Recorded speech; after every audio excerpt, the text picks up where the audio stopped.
দেখো এরকমভাবে প্রত্যেক কটা এইভাবে বাকি অন্যগুলোও দিয়ে দেবো, অন্য চপগুলোও দিয়ে দেবো।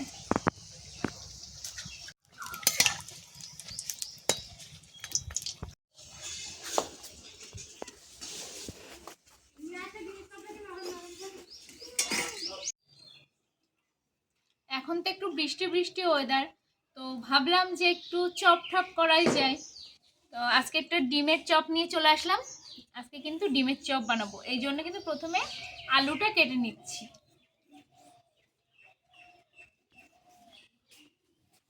দেখো প্রথমে কিন্তু আলুটা ছুলে নিচ্ছি। তো নমস্কার বন্ধুরা, আমি মনীষা, আর মনীষা রান্নাঘরে তোমাদেরকে অনেক অনেক অনেক স্বাগত। তো আজকে তো ডিমের রেসিপি নিয়ে চলে আসলাম, আর তোমরা কিন্তু রেসিপিটা অবশ্যই দেখতে থাকো, আশা করি ভালো লাগবে। আর অনেক সহজ পদ্ধতিতে এই ডিমের চপের রেসিপিটা বানাচ্ছি। আলুগুলো খোসা ছাড়িয়ে নিয়েছি, আর দেখো এরকমভাবে 3 টুকরো করে নিয়েছি। তারপরে এরকম করে নিয়ে ছোট ছোট করে নেব, ছোট ছোট করে নিয়ে এরকম মানে এরকম চৌকো চৌকো করে কেটে নেবো আলুগুলো। দেখো আলুগুলো কিন্তু এরকমভাবে চৌকো চৌকো করে কেটে নেব সব আলুগুলো। তো চলো বাকি আলুগুলো কেটে নিই।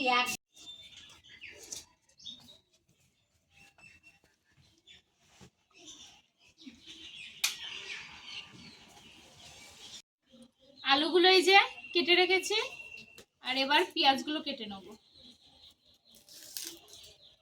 পেঁয়াজ নিয়ে নিয়েছি, পেঁয়াজটা কেটে নেব।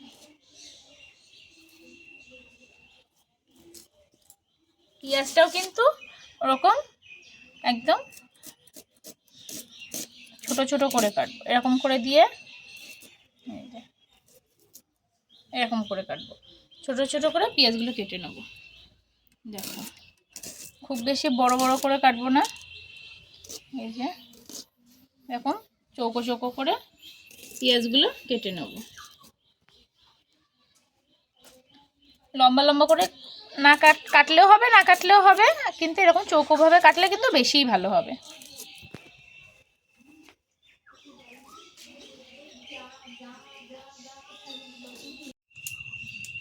এদিকে কড়াইটা গরম বসিয়ে দিয়েছি, আর এদিকে দেখো এখানে জিরে ধনে আর গোলমরিচ আছে, এটাকে কিন্তু শুকনো কড়াইয়ের মধ্যে ভেজে নেব।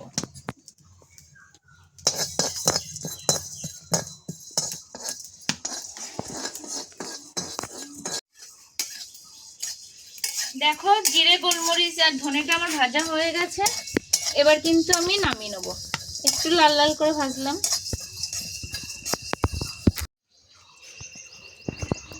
এবার কিন্তু একটু তেল দিয়ে দিলাম, আর তেলটা দেখো গরম হয়ে গেছে, কারণ কড়াইটা প্রচণ্ড গরম হয়ে গেছিলো। আবার এই যে আলুগুলো দিয়েছিলাম, সেই আলুগুলো একটু ভেজে নেব। তোমরা কিন্তু যদি চাও তাহলে তোমরা সেদ্ধ করেও নিয়ে করতে পারো, কিন্তু আমি একটু ভেজে করবো, এরকমভাবে করলে কিন্তু টেস্টটা বেশি হয়। কিন্তু আলুটার মধ্যে একটু লবণ দিয়ে দেবো। দেখো একটু লবণ দিয়ে দিলাম। এবার কিন্তু লবণ দিয়ে একটু নেড়ে দিয়েছি, দিয়ে এবার একটু ঢাকা দিয়ে দিলাম যাতে একটু সেদ্ধ হয়ে আসে। যে মশলাটা ভেজে নিয়েছি এগুলো কিন্তু গুঁড়ো করে নেব, গুঁড়ো করে নেব।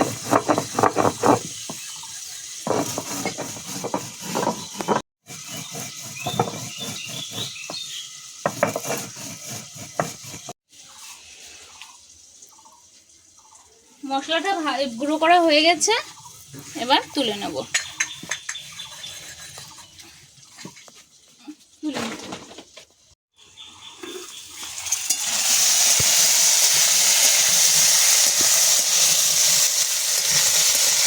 দেখে নিতে হবে আলুটা সেদ্ধ হচ্ছে কিনা। আলুটা কিন্তু হালকা সেদ্ধ হয়ে গেছে, আর আমি এবার এই পেঁয়াজটা দিয়ে দেবো। পেঁয়াজটা দিয়ে কিন্তু আবারও এরকম করে নেড়ে চেড়ে নেব। ঢাকা দিয়ে দিলাম। ডিমের চপ করবো বলে আমি কিন্তু 4টে ডিম নিয়ে নিয়েছি, আর ডিমগুলো কিন্তু এখানে সেদ্ধও বসিয়ে দিয়েছি। দেখো জলটা কিন্তু গরম হয়ে এসেছে, 4টে ডিমের আজকে চপ বানাবো। আর এখানে রসুন নিয়ে নিয়েছি, রসুনটা এখন বেটে নেব।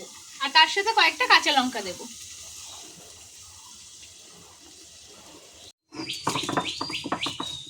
এখন কিন্তু আমি কাঁচা লঙ্কা আর রসুনটা বেটে নিচ্ছি।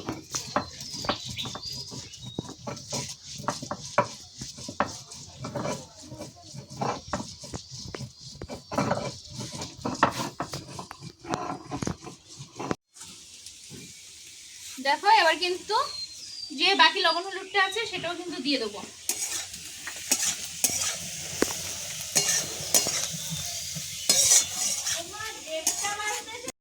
এবার কিন্তু এখানে যে রসুন আর লঙ্কাটা বেটেছি সেইটা দিয়ে দেব, দিয়ে এখন নেড়ে চেড়ে নেব।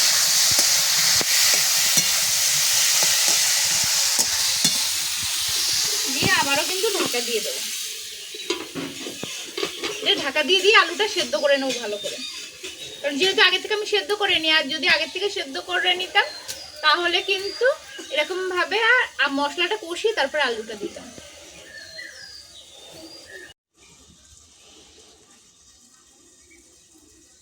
এবার কিন্তু আমি ভাজা মশলাটা দিয়ে দিচ্ছি। ভাজা মশলাটা দিয়ে দিলাম, দিয়ে এবার এরকমভাবে নেড়ে চেড়ে শুকনো শুকনো করে কষিয়ে নেবো। যদি লেগে যায় তাহলে একটু হালকা হালকা করে জলও দিতে পারো। দেখো আলুর কালারটা পুরো চপের দোকানের মতন এসেছে না, চপের দোকানের ডিমের চপের মতন। আর এদিকে আমি আলুটা কষাচ্ছি, তার মধ্যেও চলে এসেছে। এই যে এখন আলু খাবে, ডিমের চপ হতে টাইম দিচ্ছে না। নামানোর আগে দিয়ে হালকা একটু সস দিয়ে নামিয়ে নেবো। হালকা একটু টমেটো সস দিলাম, তাহলে একটু টক মিষ্টি ব্যাপারটাও আসবে।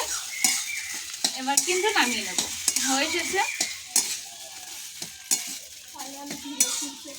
বাটির মধ্যে প্রথমে একটা ব্যাটার বানিয়ে নেবো। ব্যাটারটার জন্য প্রথমে একটু দিয়ে দিলাম সুজি, তার মধ্যে দিয়ে দিলাম অল্প বেসন, তার মধ্যে দিয়ে দিলাম একটু ময়দা, আর তার মধ্যে দিয়ে দেবো সামান্য পরিমাণে খাবার সোডা। দিয়ে এটাকে ভালো করে মিক্সড করে নেব।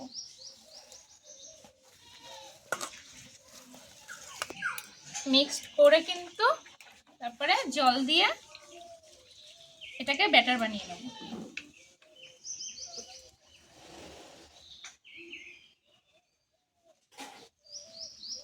খুব বেশি ঘন করব না, খুব বেশি পাতলাও করব না।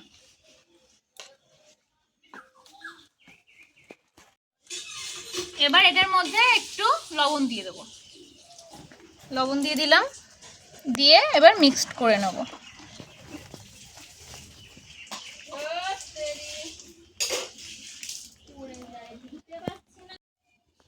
এই দেখো ব্যাটারটা এরকম করে কিছুক্ষণ রেখে দেবো, ততক্ষণে ডিমটা ছাড়িয়ে কেটে নিই। আলুটা আমি হাত দিয়ে একটু চটকে নিচ্ছি, আর মা কিন্তু ওদিকে তোমার ডিমটা ছাড়িয়ে নিচ্ছে। আলুটা যেগুলো একটু গোটা গোটা আছে হাত দিয়ে একটু চেপে দিলাম। ঠান্ডা হয়ে গেছে আলুটা।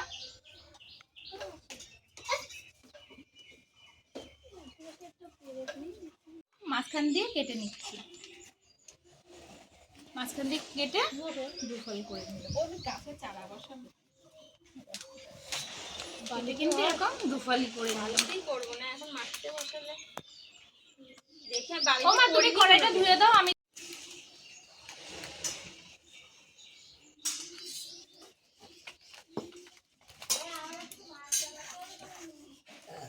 দেখো এরকম ভাবে আলুটা নেব। আলুটা নিয়ে এরকম ভাবে গোল করে নেব। গোল করে এরকম ভাবে একটু চ্যাপটা করে নেব। চ্যাপটা করে নিয়ে কিন্তু ডিমটা দেব, দিয়ে এরকম ভাজ করে নেব।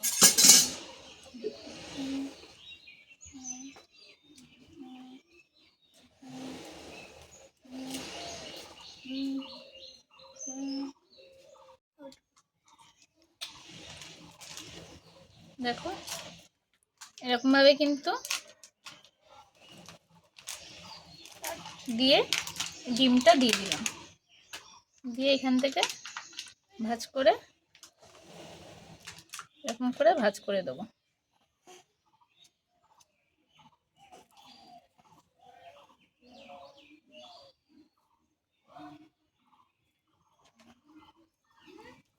এরকমভাবে প্রত্যেকটা চপ কিন্তু বানিয়ে নেব।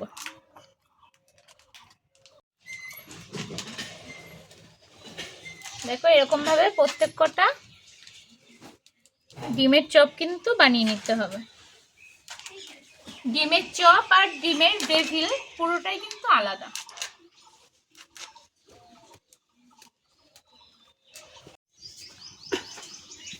এদিকে দেখো ডিমের চপগুলো বানিয়ে রেখেছি, আর এবার কিন্তু এই ব্যাটারটাতে লাগিয়ে তারপরে একবারে তেলের মধ্যে দিয়ে দেবো। প্রথমবার বাঁচলাম মা দিয়ে এবার এরকম দিয়ে দেবো চপটা। তেল গরম হয়ে গেল, এরকম ভাবে এবার চপের ওপরে একটু দিয়ে দেবো, দিয়ে কিন্তু নাড়িয়ে নেব।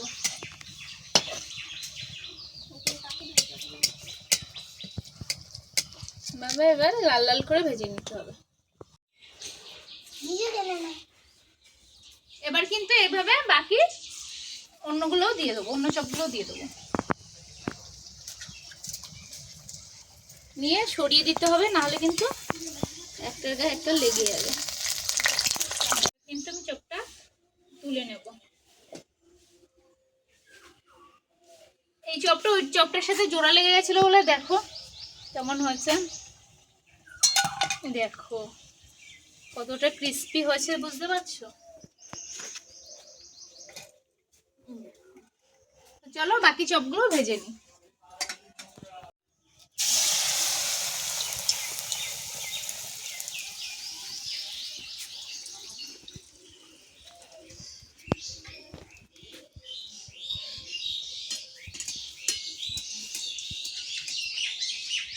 দেখো চপটা কি সুন্দর ফুলে উঠেছে।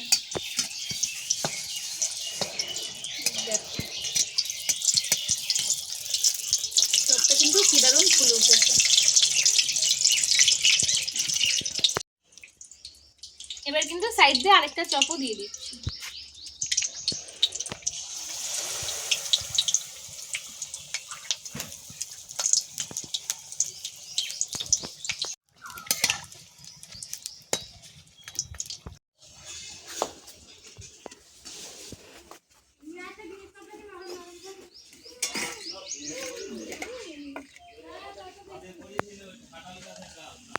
দেখো চপ কিন্তু রেডি হয়ে গেছে, আর এরকম ভাবে তোমরা কিন্তু অবশ্যই বাড়িতে একবার করে দেখো, খুব খুব খুব ভালো লাগবে। আর আজকের রেসিপিটা তোমাদের কেমন লেগেছে অবশ্যই কিন্তু কমেন্টে জানিও, আর যদি ভালো লেগে থাকে প্লিজ লাইক কমেন্ট শেয়ার করো, আর যারা এখন সাবস্ক্রাইব করোনি প্লিজ সাবস্ক্রাইব করে দিও। আবার অন্য কোনো দিন অন্য কোনো ভিডিওর সাথে তোমাদের সাথে আসবো। তো আজকের মতন বিদায় জানাচ্ছি, আর ততক্ষণে তোমরা সুস্থ থেকো, ভালো থেকো, টাটা সবাইকে।